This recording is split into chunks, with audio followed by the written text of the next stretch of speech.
हाँ, मेरे वीडियो के माध्यम से गाजीपुर नहीं, गाजीपुर, आजमगढ़, देवरिया, बलिया, बस्ती, बहराइच, गोंडा, लखनऊ नहीं, पूरा उत्तर प्रदेश बिहार के चैलेंज है कि वो अगर गदा दादाजी सन भाज दे तो के बहुत बढ़िया इनाम दिहल जाए। अखाड़ा की तरफ से अखाड़ा आजमगढ़ पे आव, बाबा की तरह गदा भाज के दिखाव, चाहे बाबा की तरह गदा भाज के वीडियो बना के भेजा। ओके चैलेंज है कि जवन अगर भाज दे तो बाबा से ओकर मुकाबला होई, बाबा से मुकाबला भइले के बाद बढ़िया से इनाम सह सम्मानित दिहल जाई।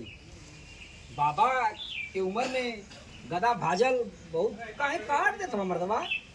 10 सेकंड का 2-3 मिनट चला 60 सेकंड लाग ना बहुत काट देवल करत रहला।